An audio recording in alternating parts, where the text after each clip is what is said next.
dans ces 2 premières minutes. Lansdowne, mi-distance, il avait un petit peu d'espace, il a eu raison, le capitaine strasbourgeois, de prendre sa chance. Oh, il est loin, Marcus Keane, mais il est tout à fait capable de les mettre, ces tirs très longue distance. C'est que la rotation est intéressante, malgré les blessures de la part des Parisiens avec Axel Toupane et Kyle Ohnmann. La rotation est plutôt de qualité du côté de Paris. Bodian Massa, tête de raquette, catch and shoot, ça rentre.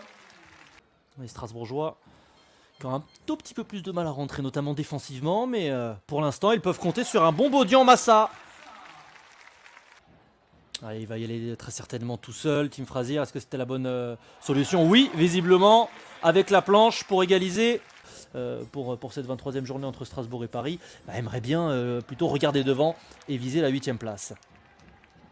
Bien joué, cette circulation de balle. Et le tir à 3 points. On en parlera peut-être un peu plus tard. Retour au jeu avec Peterka. Non, le voici, pardon, Peterka. Et encore une fois, un tir à 3 points. Là sur le parquet du côté de Strasbourg entre Marcus Keane et Frazier. 2 scoreurs en plus, mais qui sont capables de distribuer, mais qui sont surtout capables de planter à 3 points. Marcus Keane. Lansdowne, il a essayé de trouver une passe ligne de fond. Ike Udano, la jolie feinte sur Ismaël Kamagaté. Ah, il est tombé dans la feinte comme un petit rookie là, Ismaël Kamagaté face à...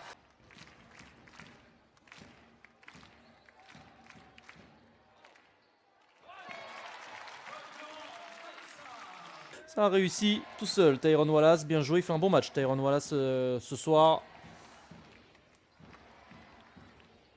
Bien joué là aussi. Le terrain très rapidement. Et pourquoi pas avec la planche, et voilà! Les 2 points pour Marcus Keane. 45 partout, ce sera le score. Bien joué, on a trouvé Jérémy Evans à l'intérieur, à 2 doigts du marché. Et la perte de balle avec la récupération de Rodion Kurucs. Et la belle passe pour Bodian Massa. Pas de faute offensive, alors que Will Weaver est en train de se plaindre. Une mission un peu compliquée, en tout cas ça ne marche pas à tous les coups. Cette fois-ci ça a fonctionné avec Bégarin. Et derrière ça a bien fonctionné, là cette jolie passe pour Marcus Keane. Marcus Keane qui continue son festival. Face à Jérémy Evans, il va peut-être dégainer quelque chose. Il a passé l'épaule, la vitesse, bien joué, la passe pour Rodion Kurucs qui rate le plus facile, mais en 2 temps. Il réussit tout de même à scorer. La jolie passe dans le dos, ligne de fond, bien joué, ce jeu en triangle, et la finition magnifique, ce que viennent de réaliser les Strasbourgeois, avec à la finition. Et là on a plus d'intensité, on a les attaques qui se délient un petit peu, ça fait du bien. Et on trouve 2 équipes qui ont envie de scorer, et ça continue avec Strasbourg, cette fois-ci longue distance, Marcus Keane. À 11 points, Ismaël Kamagaté ce soir. Les Parisiens qui continuent à rester en vie dans cette partie. Plus qu'en vie même. Cette partie entre Strasbourgeois et Parisiens, qui va clairement prendre les débats dans cette partie? Il faudra attendre le 4e, ou peut-être que tout va se jouer dans ces 2 dernières minutes de ce 3e quart-temps. Marcus Keane qui était droit de se faire contrer. La 2e possibilité pour lui. C'est un petit peu trop long, mais le rebond est offensif. Le panier, la faute pour les Strasbourgeois avec Tim Frazier.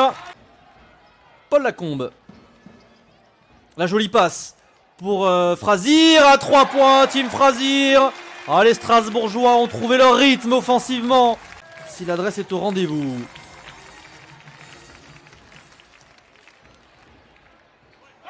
Et voilà.